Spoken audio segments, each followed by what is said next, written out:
Okay, guys, welcome to the Winter 2026 final exam prep for MHR 523 for Human Resource Management. Let's get into it. Okay, so again, you probably recognize this from the course outline. Everything we looked at previously prior to the midterm will not be on the exam. This exam is entirely non-cumulative, so only concepts we covered at the latter half of the course, which are these ones, chapters 7 through 12. Okay, note that chapters 9 and 10, comp and employee benefits, were covered on the same day. Okay, so everything post midterm is fair game. There are 67 multiple choice questions. Each multiple choice question has five options. Okay, so we have one, two, three, four, five, six. So we have approximately, what is that, like 11, right? 11 multiple choice questions per chapter. Okay, so let's go through each of the chapters and go through some of the old exam questions from my last final exam. Okay, onboarding, training, and development. And oops, let's move my face. Let's go down there. Okay, so which training method is most suitable for high risk, high cost tasks such as operating heavy equipment or performing medical procedures? Okay, so in this case, what I would, well, okay, so the big clues here, maybe let me put my marker out so you can see what's going on here. Um, high risk, high cost. Okay, so anyways, when we're thinking about that, okay, think about the idea of if you did not have training and somebody made an error, right? Um, this training is designed to ensure that fewer errors occur, right? What's a better way to phrase that?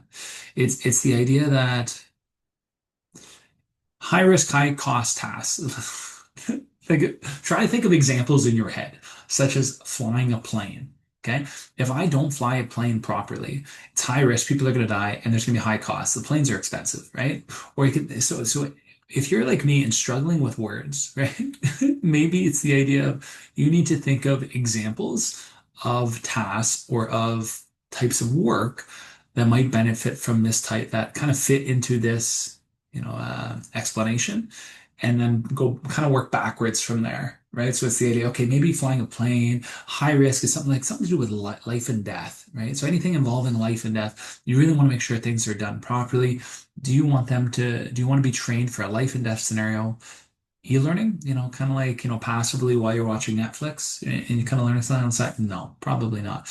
Do you want on-the-job training? This one's an interesting one because it's the idea that, yeah, if you're doing on-the-job training, you're probably learning like a high level of detail and you're learning from experts working beside you, your colleagues working beside you. However, if you make a mistake on all the on-the-job training, that could be high risk, high cost. Because on the job training, you're dealing with real customers real time. So it's probably, you want to make sure you eliminated all those errors previously. Simulation training, this is the answer. If you're flying a plane, you go to flight simulator beforehand. So, right, so you're gonna want to make sure you remove all the errors before you get into a real life environment. Classroom instruction, think about university life, right? You have a professor, you have the classes, and you're learning theory. Again, theory and reality actually using interacting with folks is different. Okay, so it's not exactly the best for high risk, high cost. It's a good starting place. You should probably do some classroom training and then simulation training, and frankly, and then on the job training in that order. But we often associate simulation training with any type of activities that are high risk and high cost. Special projects, think of it as an assignment, a secondment, when you temporarily work at another location, learn everything that is involved in that other job, and then bring all those learnings back to your current arrangement. Yeah. So simulation training was the correct answer. All right, the next one. Which of the following onboarding elements is most strongly associated with reducing turnover? Okay, onboarding elements to reduce turnover. So turnover is the idea that you started working for an organization and then left. Technically, there's two different types of turnover. There's voluntary and involuntary turnover. I'm assuming right here that we're talking about voluntary turnover. People are choosing to voluntarily leave the organization. Yeah. So providing social support, okay. Providing social support and mentorship during the first few months. Okay, that's interesting. Okay, so it's only for the first few months, but providing support and mentorship. I kind of like that idea. Providing performance expectations early on. Okay, providing formal training to improve skills. So that's improving skills, which are helpful, but probably not going to reduce turnover in the beginning. Conducting performance reviews during the first week. Probably you don't want to be evaluated during your first week because you don't even really know what you're doing yet. Allowing employees to self-manage. You probably want to feel more connected to the organization than simply doing this on your own. I probably would also cross out the providing formal training to improve skills, providing performance expectations early on. I probably go with the first one, to be honest. Let's see what yeah. So providing performance expectations early on is a good idea. So you know what people are working towards, but it definitely wouldn't, this is like a best practice, but it's not something that's going to necessarily reduce turnover because it makes people more comfortable for their next evaluation. But your evaluation is not going to happen in the first week. So really what you want to do is you want to integrate and embed people. Okay. So when we talk about onboarding, we talk about orientation, it's about embedding the organizational values, beliefs, and expected behaviors. How else can you do that? Then providing social support and mentorship. So bringing people and partnering them with an experienced senior person in the organization during the first few months as well. So it's not just saying, it's in the future. It's not just saying it's the first day or the first week. This is, for the first good chunk of time. Okay, I hope you have your glasses because I have a lot of stuff written here, so I made the font a little small. Okay, so let's go through this. Okay, so this is a classic Mike question. We got a mini case here and then three questions that tie into this particular case. Okay, so let's read this slowly. You've recently joined Under Armour as the Human Resources Director for its Canadian stores. Okay, so basically, it's just setting the scene in the first sentence, not really a big deal. After reviewing performance reports, you notice that several stores are consistently underperforming in sales compared to other locations. You suspect that these poor results may be linked to insufficient training. Okay, so right here, that was kind of the first indication as to what this question is actually about, training.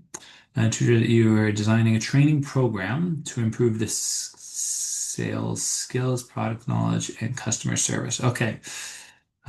So this would suggest, okay, so when you're doing a training program, we use the acronym ADDIE, uh, D to help you remember the process. That's, I hope you spell it better than that. But essentially, the A represents assessment. It's a needs assessment. The needs assessment is by far and large the most important um, component of training. It's what identifies what needs to be trained. Okay, it involves a task and performance analysis. Based on this, you are tasked with designing a training program to improve. This would suggest that these three things are a result of the needs assessment. This is the thing, these are the components that you need to train on. Okay. So you're deciding which training method to use. So that's like the whole notion of in classroom, e-learning, job to on the job, simulation training. Some managers suggest learning should involve actual workstations, such as on the job training, while others are proposing role playing to mimic real life tasks, which would be simulation training. Okay. All right. So which of the following correctly lists the steps in the training process? Okay. So I showed Addy up top. So it's a needs assessment. Yes. Program development, program design, training delivery, evaluation. That looks pretty good to me. Yeah, you don't evaluate and then deliver. No. Task analysis, needs assessment. That's interesting. That's what I like. Program design, program development. Good. Training delivery, evaluation. Ooh, what's the difference between oh, I made an error. Okay, it's actually an E. Um, so program design refers to the idea that it's, hey, here's the overarching program, right? So it's the idea that, hey, I'm going to use e-learning, I'm going to use on-the-job training, I'm going to use simulation, okay? Program development is actually where you develop the content that you're going to be delivering, right? You're going to be implementing, right? So it's the idea that These slides, for example, would be composed of program development. I'm developing the slides. Program design is, hey, we're going to do e-learning, which will involve slides, which will be developed later. Okay. I should also note that when I was reading the questions, I thought it was A. I actually was going to lean into it and say, yeah, this is the right one until I read the last one. So this is just a quick reminder. Always read all of them. Actually, another tip. I wrote out kind of everything I knew about training before actually jumping into the question. So I was able to revert back to this acronym, ADDIE, when actually going through this process. So one tip is read the question, kind of cover up, with your hand, the options, explain on the right what you think what the answer would be, and then compare your answer with the options afterwards. Right, that's one tip. Okay, anyways, E.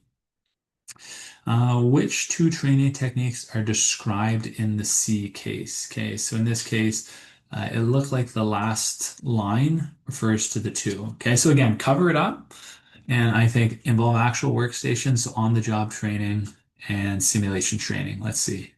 So that looks to me like the A is the correct one, and we'll go from there. Okay, good. Yeah, that's fine.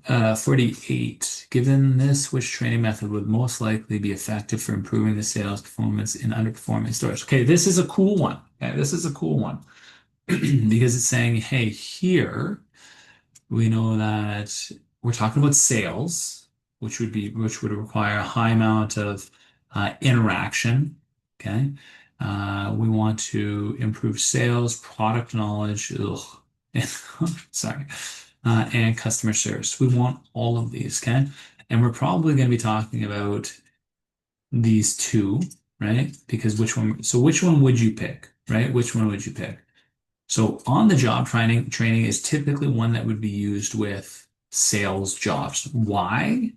It's because while simulation training is helpful, and I guess it would be generally recommended for really frankly any job, um, simulations training typically a high risk, high cost form of training method, which would be associated with high risk, high cost jobs, but also on the job training provides you the things that is kind of the intangibles in the workplace, right? I talked about in class on the job training, being with police officers. They go to the police academy, they learn the theory, they've done simulation training, and then on the job training is okay, now you're partnered with a senior officer because when you're interacting with bad guys in high stress, high emotion scenarios, you lean on that experience to show you the intangibles, the things you can't like articulate well, things that are, yeah, you should perform X, but your emotions tell you should perform Y, while the experienced person will ensure that you do the correct activity. Okay, so on the job training, similarly with sales and selling and negotiating and persuasion, it's all like the subtle nuances which can help you land a deal when you're doing sales. Okay, so on the job training would be better there. All right, shifting gears, performance management.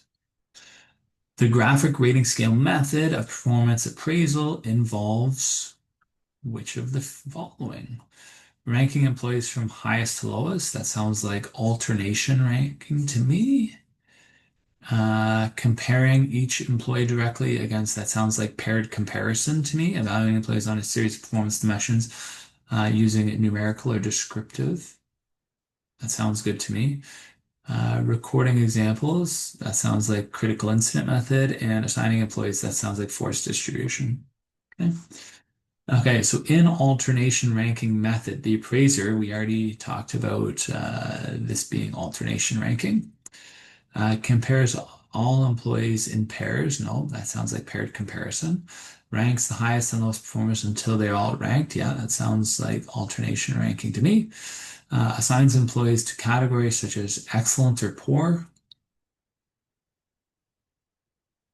That's not correct, but what would that be associated with? Maybe force distribution, potentially.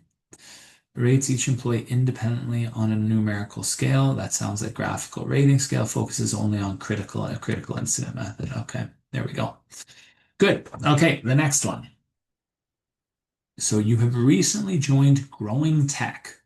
a small but rapidly expanding technology company as the director of human resources in your previous role at GE. You implemented a force distribution method. Okay, again, right? So it's obvious here we're talking about performance measurement with these questions. However, on the exam, you don't actually know which one you're going to be talking about. So as soon as you're going through this mini case, as soon as you see what it's going to be, I want you to highlight it so you can kind of get your mindset in terms of what you're going to be thinking about. Force distribution method for performance appraisals. Okay. Growing tech, the current appraisal method uses critical incident method. Ooh, interesting. That's a big shift. One's qualitative, one's quantitative. As the company grows, leadership is debating whether the organization should adopt used at GE. However, some managers are concerned that this may conflict with the company's collaborative culture. Oh, no way. Okay. So, quick recap again, even before looking at the questions, in your mind, what I would probably do is I would probably write something about each of these comments up here, each of these methods up above. Okay, force distribution is basically where you list, you map everybody out based on somebody's score, right? And then you say it should be ideally normally distributed. That's a normal distribution. Or say average employees would be in the middle, high, very high performing, and then we have low, very low performing. The idea is that you're going to give a promotion or a raise or something to the very high performing individuals, and you're going to terminate or give no raise to the very low performing individuals. Okay. Critical incident method is kind of like a diary where anytime somebody performs an incredibly positive or negative activity or incident or event in the workplace, you document it. Okay, document what is the activity, provide the richness, provide the context. Why was it good? Why was it bad? And date it, right? So each of these individual incidents will provide a very rich context in terms of somebody's behavior. Sometimes people are able to modify their behavior more easily based on whether somebody is, based on the specific experiences they've had. They can adjust it because, oh yeah, I remember that experience, or I remember exactly what happened. It was an interesting experience. Okay, boom, it's punctuated, it's in your mind, you remember it. Versus, hey, you are incredibly underperforming. Underperforming is like, I need to work harder, but it doesn't really provide that context in terms of what you need to do better on. Not always. Okay. All right, let's dive in. So, which of the following best describes force distribution method of performance appraisal? All right, so based on what I just described, employees are ranked along a predetermined performance curve, limiting the number of top and bottom. That sounds pretty good to me. Provide feedback only when employees perform exceptionally well. No. Employees evaluate against a set of standardized competencies. Oh, they evaluate themselves? No. Manage to record specific examples? No. That's a critical incident. Employees are solely based on peer evaluations? No. Okay, so it's that first one. Which of the following is a potential disadvantage of the critical incident method? Ooh, should we talk about this one all the time? All the time. We talk about this in class. So one of the things it does, so based on what I described earlier, it is also a method that cannot be used to associate with pay. Okay, that's a big one. Okay, force distribution is easy because everything is kind of linear. Like we said, these guys will get a promotion. These guys might get no promotion, no increase, might even be terminated because it's all linear, right? So it's the idea that if if they had, say, a one sale, they have two sales, they have three sales, right? To differentiate performance. It's the idea that it's easy to tell the difference between them based on performance. So these guys did twice as good as these guys. These guys did three times as good as these guys. So it's easier to justify a compensation difference or compensation increase based on this force distribution. Critical incident method is like one person got three negative incidences, another person got one negative incident, but one big negative incident might be just as bad as three minor negative incidents. You can't compare based on pay. Yeah, that's what I think the difference is, potential disadvantage, but let's see. It's time consuming for managers. Yeah, that's potentially makes sense. It could be. Reduces collaboration. I don't think that's it. Less precise. I don't think so. Demotivated high performers? I don't think so. Lacks context? No, it's the opposite. Okay, so it had nothing to do with pay. So sorry about all that noise I just put in there. Time consuming for managers to actually write out what these incidents are. Okay, and probably it's time consuming because it would occur whenever rather than just strictly at the one time of the year. Okay, which argument would best support adopting a forced distribution method for performance appraisals? Ooh, highly performance-oriented culture where you want people to push and strive for the top. That's what I'm thinking. Encourages high performance and identifies top talent for promotion, even in a collaborative environment. And I really like the beginning of that. Even in a collaborative environment, it sounds a little odd, but I still think A is the correct answer. It is easier to implement and requires less managerial effort. It eliminates the need for ongoing, well, this one's wrong. It automatically improves collaboration. It guarantees all employees. Okay, so let me explain why. I'm reading it and then crossing it out. Okay, so it automatically improves collaboration by ranking employees relative to the period. How would that improve collaboration? One of the things force distribution is known for creating a competitive environment, which makes me question whether this top one component is right. Yeah, it fosters a competitive environment because, hey, I'm not going to necessarily work with my peers because I want to get the promotion and I don't want to help them get the promotion as well. Here, it guarantees all employees feel equally valued and motivated. No, it could do the opposite. It can do the opposite. So it's in between the top two. I'm actually leaning towards number two, which is kind of aligned with this answer, to be honest. But it encourages high performers to identify top talent for promotion. Yeah, it does, even in a collaborative environment. I don't know if it would in a collaborative environment. It is easy. I'm gonna go with B. Ah, shit. Looks like it was A.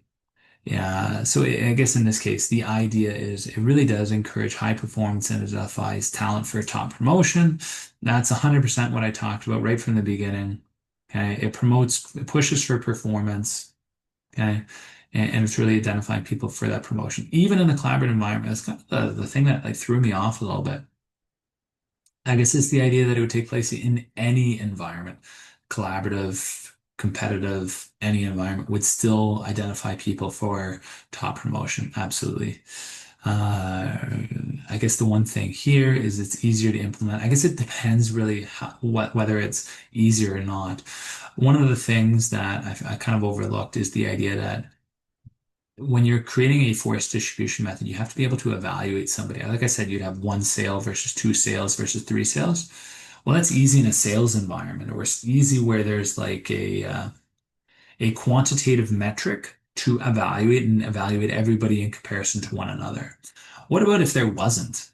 What about if we were talking about like a team environment or you're talking about some kind of other environment where there's not a specific number or metric that can be used to evaluate people? Okay. In that case, it might actually be quite a bit more challenging or it might even be not possible to use. Okay. So maybe that's the always easier to implement, not necessarily. Okay. Next question, compensation, my favorite topic. HR manager.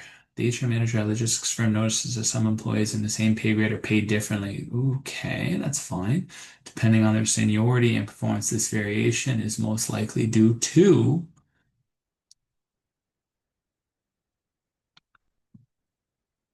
All right, so let's talk about these things. Okay, so somebody in the same pay grade. So what is a pay grade? Again, before looking at the answers, you got this pay grade. So you have kind of the job evaluation score. So job evaluation, because it's one of the options here. Job evaluation is think of it as a tool, a job evaluation tool that's used to evaluate every single job. You're not evaluating persons or people, you're evaluating the job. It's the idea that you're giving a particular score associated with a job, not based on an individual's performance. So somebody who's like a CEO would have a higher job evaluation score than somebody who's a janitor. And then you might have an accountant somewhere in the middle. Okay, for example. Okay. All right, so you have the JE score, JE, it's not a very good JE. And then you have the money here. There we go. A little double swipe. Okay, and then this is a wage curve right here. That's supposed to be linear, that's supposed to be a straight line. Okay. Right. Pay range would be something like that. Okay, so it would be the idea, this little box here, color that in. Okay, so it would be the idea that you could pay anybody between that minimum and maximum. Okay, and that's the idea of a pay range as described in class. Okay, so, oh, I think I just described that. I just described B. So pay range within a pay grade. There we go. So there's the range in which you can pay somebody within a particular pay grade. And the pay grade, so this grade would be considered like, say, actually that wouldn't be A. A would be down here. A, here's B. Say this would be C and then D, and it continues to go up. Okay, so there would be variation in pay within the pay grade of C. Okay, broad banding, just I guess while we're on the topic here. So you have broad banding like this, kind of similar, except I'm going to put these bands. Okay, okay, these would be the big bands, and then you might have little tiny steps. Oh my God, it's really bad.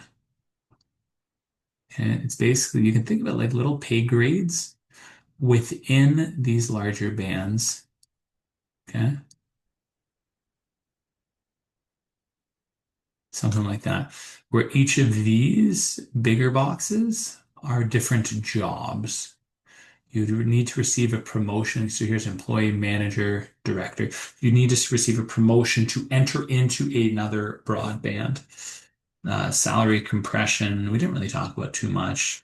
So I'll ignore that. Wage inequities when male dominated and female dominated jobs are not paid the same amount, which is leading to pay inequity issues. Okay, next, after a salary survey, okay, so salary survey. Yeah. So like we had, when I had this wage curve, actually, let me get rid of this. When I had this line, I said the JE score was down here, and I said the money was here. Well, this money is associated with market data. How do you figure out what those dollars are on the left-hand side here, the y-axis? It's typically sort of associated with a salary survey. So a salary survey, there's two different forms of salary surveys. One is that you can go out to the market and you can actually buy data, market data, right? You go and you spend a couple grand and you get market data. So when I say market data, um, say you're opening up a restaurant and you have, let's say, a manager or assistant manager at the restaurant. Well, a salary survey is like going to other restaurants in the area and saying, hey, what do you pay your manager and your assistant manager, and getting them to provide you what their pay is. That gives you pay based on the market, other organizations. Okay. Based on what other organizations are paying, you have a better understanding as to what you should pay your manager, assistant manager. Okay. And it's the idea that, okay, if you pay below what the market pays, then your people are going to leave and go somewhere else because they can make more money for doing the same job. If you pay above what the market pays, then people are going to stay, and you're also more likely to attract higher performing people because they want to be paid more for doing the same thing. Okay. Paid above, below, or on par with the market. You can understand what the market pays based on salary surveys. Okay. And HR team realized their pays are significantly below industry average. Okay, so if you're paid below the market, they're more likely to leave. While their administrative staff are paid above slightly average. Okay, so they're more likely to stay. You're more likely to find more competitive, higher quality administrative staff. What should the organization do to maintain external equity? Okay, so external equity is also referred to externals outside of the organization. Think about it in terms of market competitiveness. Okay, so it's the idea here. It's kind of showing you right here. External equities, market competitiveness. How competitive are you to the market? Well, it just says engineers should be paid more. So increase engineering salaries, reduce administrative pay across all departments. Well, you probably wouldn't want to decrease it across engineers, so that one's not good. Conduct job evaluation. Ooh, I do kind of like that. I do kind of like that. but that's more of an internal component. But regardless, introduce broadband now. You wouldn't want to implement pay ranges now.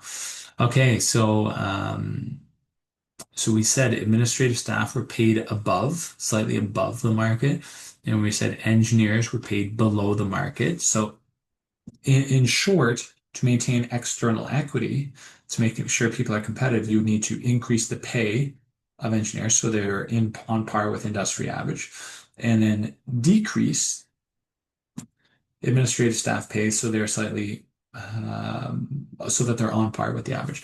So it says to reduce administrative pay. So I like that, but across all departments, including engineering, that might be weird because you want to increase the engineering jobs. Increase engineering salaries. That sounds good, but it doesn't really do anything about the administrative pay. Conduct job evaluation. So if you conduct a job evaluation, you figure out the relative worth of each job, which could potentially put people into different pay grades. Yeah.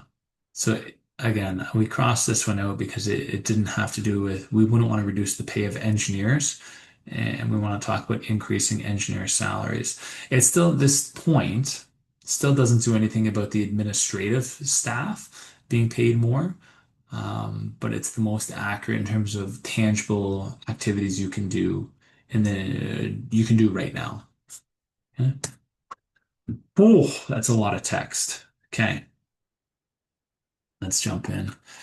Apex Tech is a mid-sized software company headquartered in Toronto, specialized in cloud space solutions for small businesses over the past 3 years. The company has grown rapidly, so they've quadrupled. Work culture is highly collaborative. Open office layouts, casual dress, flexible work hours. Employees often enjoy team building activities such as hackathons, monthly volunteer days, and annual retreat in Muskoka. Ooh, relaxing. Despite the positive work environment, it has recently conducted a compensation review and found some concerning trends. Okay, so all this previously is noise, I think.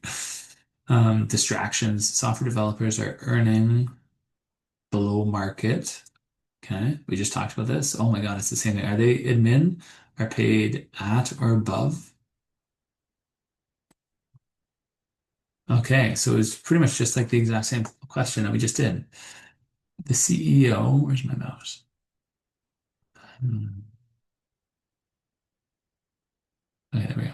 The CEO is concerned that the company may lose its top technical talent because you're paid low, right? That's the software developers. Technical is computer oriented. In addition, employees have raised questions about benefits, including those. There has also been a debate about whether to introduce stock options to senior employees. We didn't really talk about stock options, so I hope it's not in there in too much detail. Looking at the options down below, it doesn't seem to be good. Even though the company is not publicly traded, okay? Some managers have suggested implementing profit sharing, okay? So it's a different form of incentive, while others argue individual performance-based bonuses. Okay, so there's a lot happening here. So we first talk about how software developers are paid less, talk about some things around benefits, we talk about things here around incentives. Meanwhile, the office recently upgraded its kitchen, installed new desks, though none of these directly affect pay. Yeah, then why are you saying that about the kitchen? Nobody cares about the kitchen. HR is tasked with designing a total compensation with the following goals. Attract, oh, this should be one. One. Attract and retain highly skilled employees, particularly software engineers. Well, you need to up that pay is one thing. Ensure internal equity. So that's job evaluation. Aligns pay with performance. It's incentives. Maintains competitive with the external environment, your market data. Okay, so there's a bunch of things that have to be on the go all at the same time. So this is actually like a really realistic scenario. Tons going on. Some people are paid underpaid, some people are paid well. There's benefits issues, there's incentives issues, and you're being tasked with doing it all quite efficiently. Okay, let's dive into it. Which of the following techniques best describes the technique that would be used to achieve the second HR goal? Internal equity. Internal equity is all about job evaluation. Okay, so that one's that. Okay, so let's go through some of these. So merit pay. Merit pay increase is an increase in pay that you'd receive as a result of your performance. Okay, so let's use a graphic rating scale. Would be 1, 2, 3, 4, for example. So if that's somebody's performance at the end of the year, somebody who receives let's say a 1 might receive a 0% merit increase. So their base salary would increase 0%. Somebody who had a score of 3, average employee, might receive let's say a 3% merit increase, which means they would have a 3% increase on their base salary, and say 5 is also a 5, okay? 5% increase on their base salary. Okay? Seniority-based pay is you get an increase for every year you've worked, increased every year of your seniority. Okay? Market-based pay is pay for your job based on what the market says it would be. Salary survey is based on collecting market data. Okay. And then we talked about job evaluation previously. Okay, next, which type of compensation would be most directly motivate employees to achieve specific performance goals? I'm thinking incentives. All right, there we go. Okay, so incentives are designed for you to push beyond the basic day-to-day amount of a particular job. Okay, so base salary is one of the frustrations I have is you get your base salary. If you work 100%, if you work 150%, if you work 50%, you still get that same base salary. Okay, technically you're supposed to work at least 100% or you might get terminated, but most companies are not.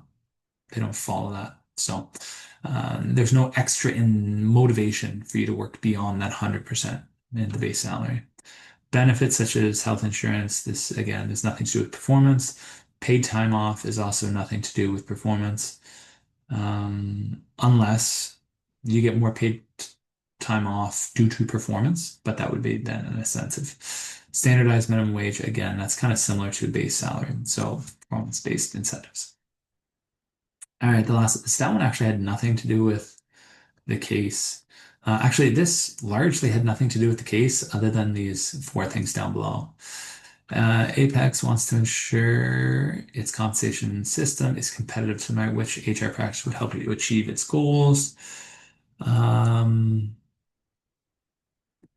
it wouldn't be merit pay. Merit pay has to do with performance. It wouldn't be seniority-based pay. It has to do with how many years you've worked. Market-based pay, so job evaluation would be required.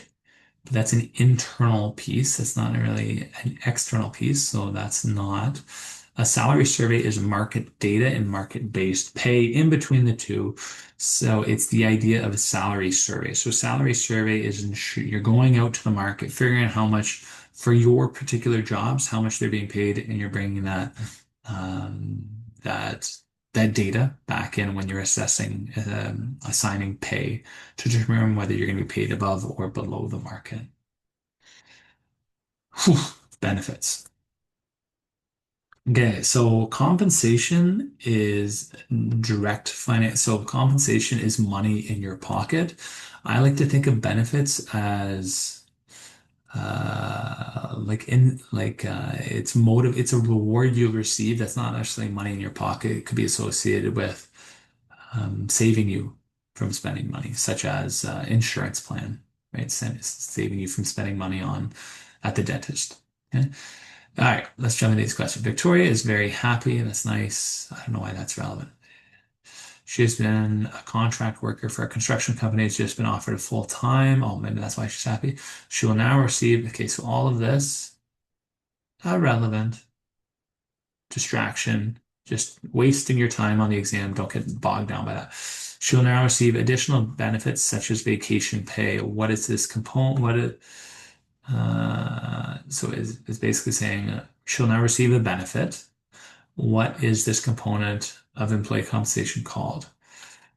Indirect deposit, no. Indirect deposit, no. Is this an ATM? Indirect financial payment, yes. It's not direct pay. No, that would be compensation, direct financial payment. That would be like compensation. That'd be money in your pocket. That's like a base salary. Indirect financial benefit payment is considered a benefit. It's indirect in the sense it's not money in your pocket, but it's saving you from spending. So there's some financial value to that. Okay. All the following are incentives except I don't really know why this is falling in the benefits chapter, but I guess it's obviously benefits. Benefits are not an incentive. Okay. Okay, let's keep going. So Velocity Retail, where's my mouse?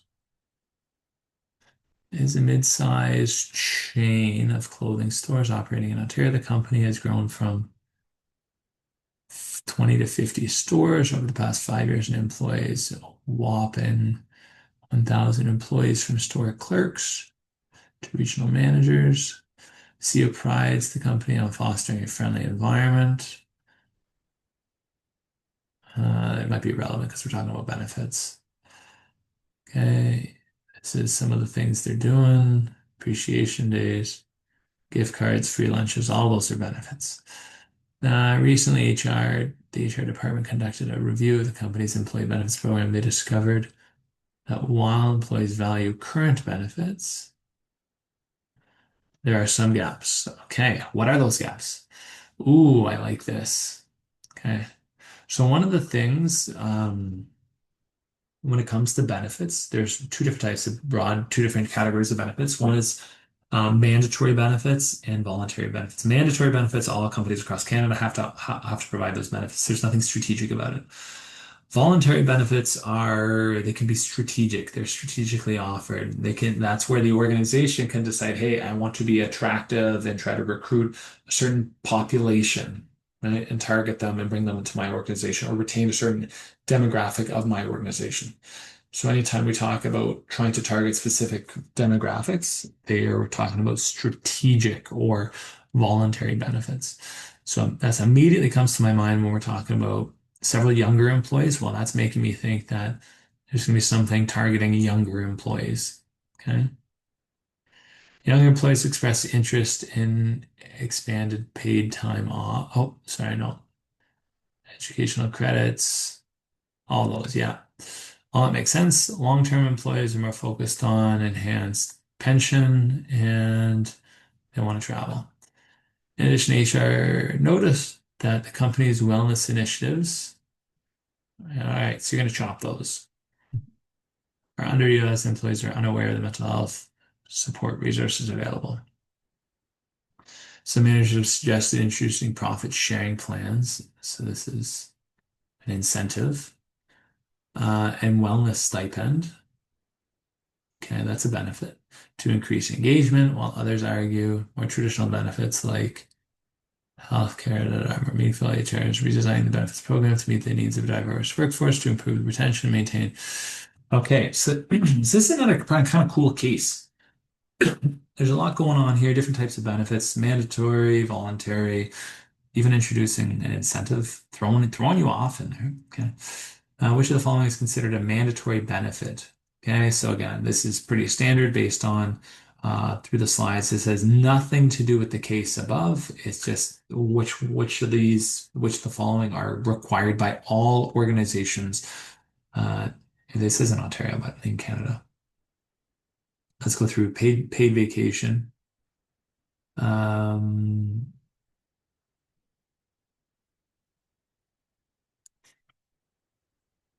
So there is some paid vacation required, but the extent to which paid vacation, paid time off, varies by organization. Workplace safety training depends on the workplace, what safety training is required. EI is if you are terminated by no fault of your own, you received an EI or employment insurance that helps you get back on your feet. Tuition reimbursement, again, it's choice by the organization. Gym membership is choice. Okay. Which of the following benefit would most likely to appeal to younger employees? Okay, so we have younger employees and they're expressing interest in these. So we have which of these? Retirement, so extended healthcare coverage. They didn't really talk about that. Parental leave, this would be interesting for them. Tuition reimbursement is actually retirement, no. Extended healthcare, no. Okay, so wellness stipend it was brought up somewhere here to increase engagement, no. Okay, so based on this, would appeal to younger employees. So paid parental leave, I guess that immediately went to my mind because I think somebody younger employees would be like people in their 30s about to have kids. However, it doesn't explicitly say anything about having kids. When I hear flexible work from home, I would think that you'd want flexible work from home because you might have kids or a spouse that would balance the home activities or home demands. So my mind immediately went there, but the only thing that's really mentioned is student loan repayment. So I would think that tuition reimbursement would be the biggest one for them. What type of benefits should be offered to appeal to the majority of the employee population? Okay, that's interesting. So we talked about this, the younger, we talked about the long tenured.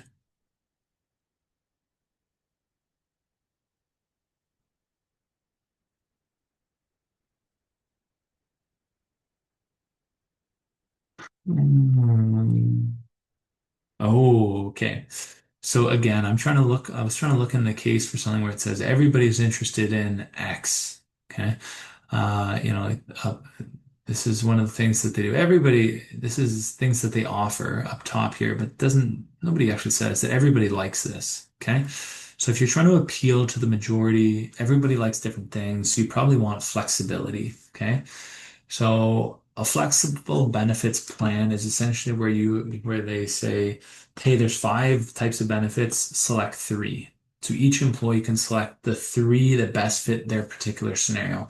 So it's flexible that it is customizable to each employee. So it's more likely to appeal to the broader population because everybody can select the thing that best fits them. The unfortunate piece is, like I said earlier, when you have these strategic or voluntary benefits, you can truly target specific demographics or populations that you want working for your organization. If you're offering a flexible benefits program, you're not going to target any one group because it would appeal to the mass. It'd appeal to so many. All right, how long are we at right now? It doesn't tell me. Okay, let's keep going then. Managing employee relations. The manager consistently criticizes and isolates an employee, even making the work environment so irritable that the employee resigns. Ooh, this situation is referred to as. So this one's so near and dear to me. Okay, this one got me because it's what's happened to me in the past. Okay, let's go through each of these though. Involuntary. So turnover is leaving an organization. Okay. Involuntary turnover is when the organization terminates you or forces you to leave. You don't get a choice. You are involuntarily told you have to leave. Voluntary turnover is you're voluntarily choosing to leave on your own. Functional turnover, I made that concept up. That's to throw you off. Constructive dismissal, I'll tell you in a second. Promotion is when you get, you increase. I don't know how that would, you're resigning as I didn't get a promotion. No, it doesn't make any sense. Okay. So that one's not it. Constructive dismissal is essentially where a manager or some representative of the organization decreases your status, prestige, job title, pay without a legitimate reason. Okay. In other ways, it's trying to encourage you to leave on your own because you're so dissatisfied with the organization. Okay. It's also illegal and you can sue an organization for doing it. Good. Next, at manufacturing company, managers regularly send newsletters, policy updates, safety reminders to employees. Communication business strategy. Okay, so a manufacturing managers sending out. Okay, so a manager. Okay, so if we're going to go here, okay, managers are up top, the big M, and they're sending out newsletters, policy, letters, safety reminders to employees. Employees. So that would be considered a downward. Okay. Downward communication. Good. Oshawa Motors, the Schwa, major automobile manufacturer, recently announced that it would be reducing the number of employees at its Ontario plant due to declining sales and increasing automation. 700 employees were let go while the remaining staff were asked to take on additional responsibilities to maintain production levels. What term is used to describe this type of workforce reduction? Describe. Okay, so let's talk about some of these. So a layoff is a temporary reduction, workforce reduction as a result of a temporary situation. Demand decreased temporarily with the expectation you're bringing people back.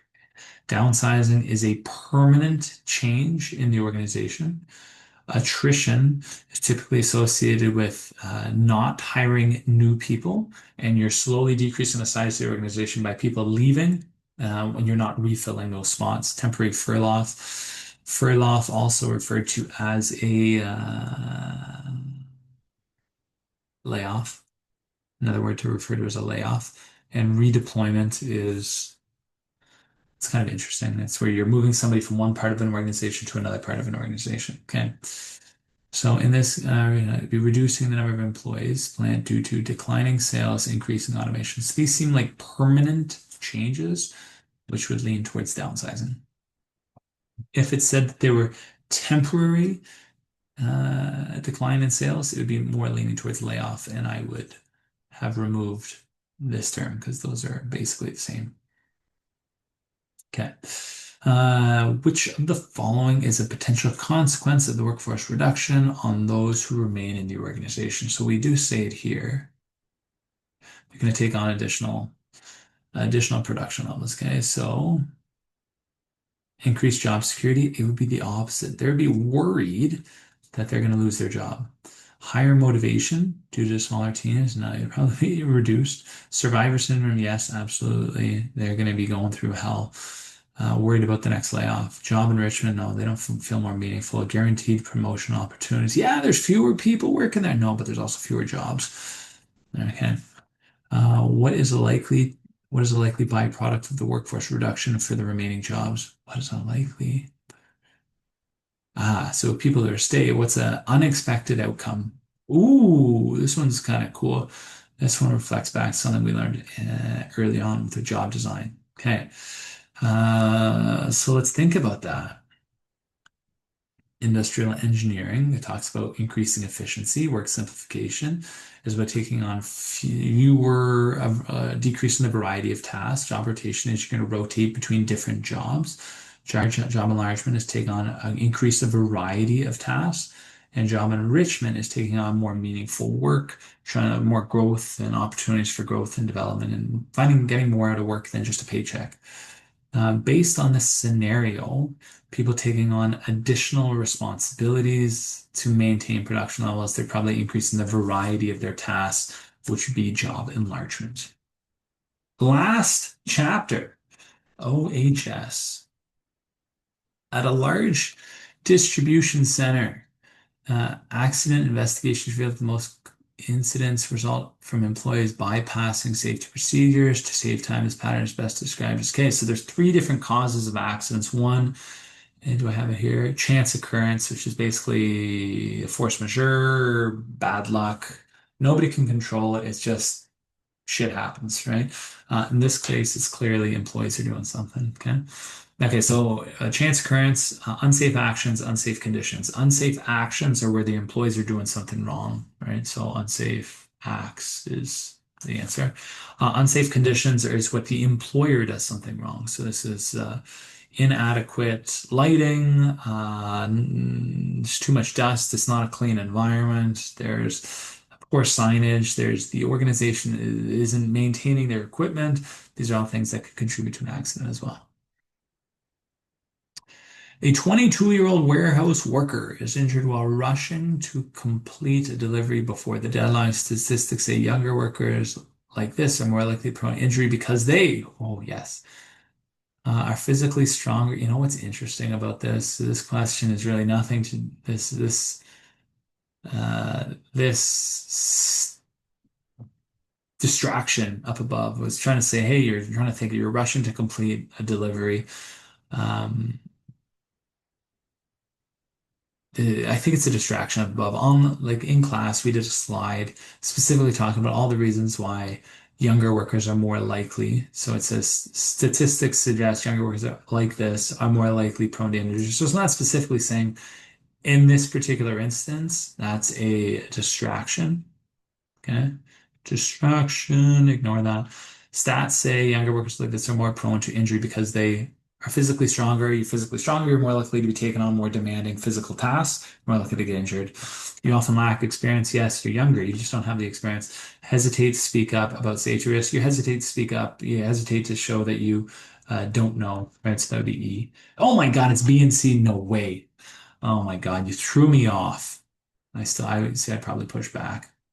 Stats say, I guess the workers like this. Ah, I don't know if I agree with this one. Hesitant to speak up. Yeah. So I think all of these are reasons why younger workers are more likely to be injured on the job. The only thing I would say B and C would be because in this particular instance, this has nothing to do with somebody's physical strength, unless they have massive legs and that's allowing them to rush and run quicker before a deadline. Okay. You are an employee at Shopify working on working on a project of 10 people. Your office. Oh, I actually remember this question.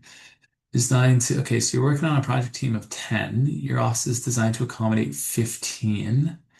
Next month, your team has a critical deadline and your manager decides to hire 15. So you're way above capacity to ensure the project is completed on time based on the rush. The office becomes crowded. Yeah, no jokes. And employees often move quickly between work transition comms, including the bathrooms. One morning, while running to the bathroom, somebody really had to go. An employee trips over a computer bag left in the hallway by a new hire and sprains their wrist. Ouch. Meanwhile, several team members have started coming into work while feeling ill. It's referred to as presenteeism, believing they cannot take time off because of the looming deadline. Okay.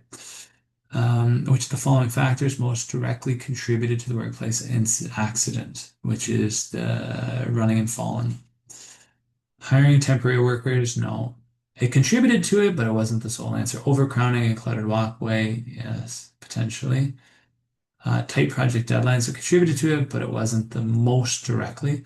Employees working while sick, no, there wasn't actually an incident that came from that. Using new computer equipment. So I think this was actually an error. So let's see, which of the following factors most directly contributed to the workplace accident?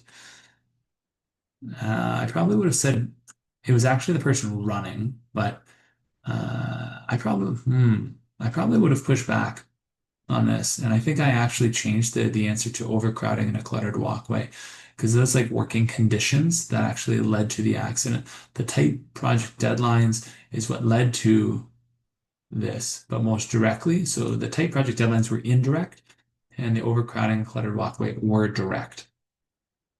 Next, which of the following strategies could most effectively reduce the likelihood of similar accidents in the office?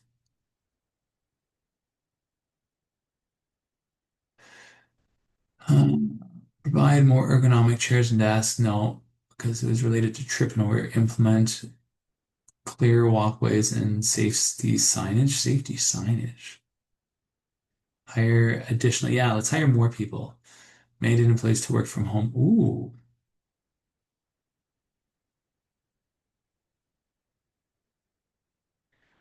Well, if we're looking about trying to remove the accidents in the office, well, getting people to work from home would actually reduce that and reduce project deadlines. So based on the first question, if that was actually the correct answer, then it would probably be tied to that. But I actually like this idea of working from home. Because if you're working from home, then there's not going to be any accidents in the office. However, because we're talking about specifically in the office, then we're going to implement that clear walkways and safety signage, which also aligns with the idea of what I said is this wasn't the correct answer here, and that it was actually the overcrowding. Okay. Because which factors contributed to the accident? Overcrowding. How do you address that? Well, you implement clear walkways, right? If there's a clear relationship between the direct cause of the accident and how to address the accident. Okay. Several employees come to work despite feeling ill, despite feeling unwell to meet the project deadline. Yeah, that was kind of recapped right here. Okay. What term best describes this? This is referred to as presenteeism. Okay. Presenteeism is when you are present despite being ill. Okay. You still show up despite being ill. In class, we talk about there's two negative outcomes to presenteeism. One is if you're sick and you're showing up, you're more likely to get other people sick, spread that virus. Two, if you're sick and you show up, you're probably not going to be performing at the top of your game. Other people are going to see you underperforming, and that might rub off on them. You're either going to deliver an lower quality product to a customer, or other people are going to see you working at 50 or 60%, and then they might think that's acceptable, and then they might do the same thing. Okay, good. That is it, guys. That's all I have for the slides. I had a ton of fun doing this. I had a great year with you. Good luck studying for the exam. 67 multiple choice questions covering these 6 chapters. Good luck, and if you have any questions, fire away an email to me, and we're going to go from there. Take care, guys. Bye bye.